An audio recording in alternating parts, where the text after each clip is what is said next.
What's up my good people, welcome guys to the Seniors channel, and in today's video we'll be learning more how you can be able to enable or disable a USB port in Windows 11. How do you go about it? Let's get started. For one reason or the other, you may need to disable, that is your Windows 11 USB port.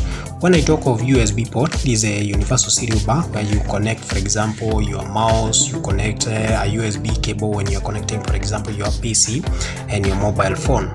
So in some instances, you may need to disable, that is your Windows 11 USB ports, so that, for example, in case for example, those USB ports are not functioning well, you may need to enable them or disable them. And first of all, disable them, then enable them back, then install the drivers afresh, so that in case those ports were not functioning well, they can actually function well. So how can you do enable and disable USB ports in your Windows 11? So all you need to do is just click the search button and search for that is device manager.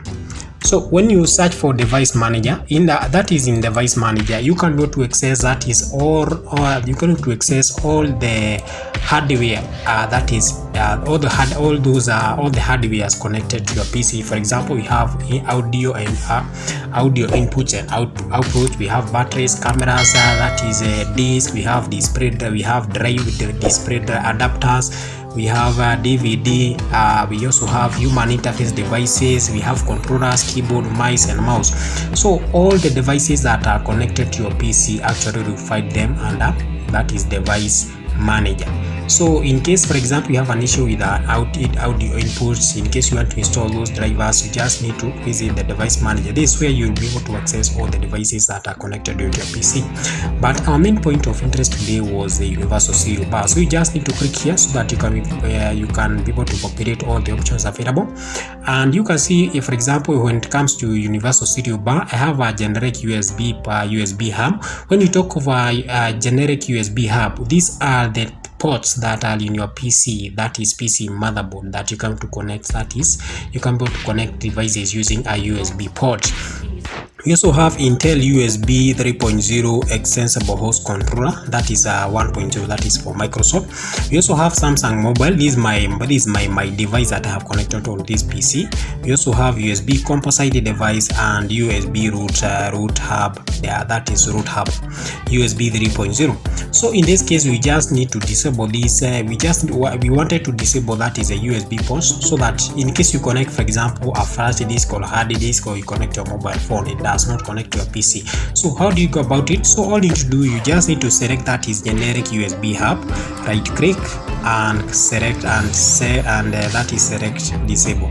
And when you click disable, you'll actually see some devices disconnected. For example, the Samsung, you can see, for example, my device has just disappeared. If I can happen to go to visit that is this PC, when you click this PC, you can actually be able to see the connected devices. You can see currently there are no devices connected because I have disabled the ports. So let me, for example, if you wanted to disable the ports, you can see now we have been able to enable the ports. In case, for example, you wanted to enable, in case those ports were disabled and you want to enable them back, so how do you go about it? So all you need to do, just need to select that is generic USB hub and select enable device and actually you can see a notification here that a new device has been connected. This is because the ports I had already connected my mobile phone, that is physically, but when it comes to the connection with the system, that is with my PC, it was not connected because the ports were actually disabled. And now you can see we have been able to enable them back. So you can enable or disable at the same time. In case you want to update, that is your USB ports, that is software, that what you call the drivers, you just need to right click and select update drivers, and it will actually give you options to, that is to install the USB ports, that is drivers. In case you have any problem with connection, just update the drivers and everything will be very much okay. And that's all we have for today, guys. Kindly don't forget to like and subscribe. This is a channel where we always provide you with IT solution. That's all we have for today, guys. Goodbye.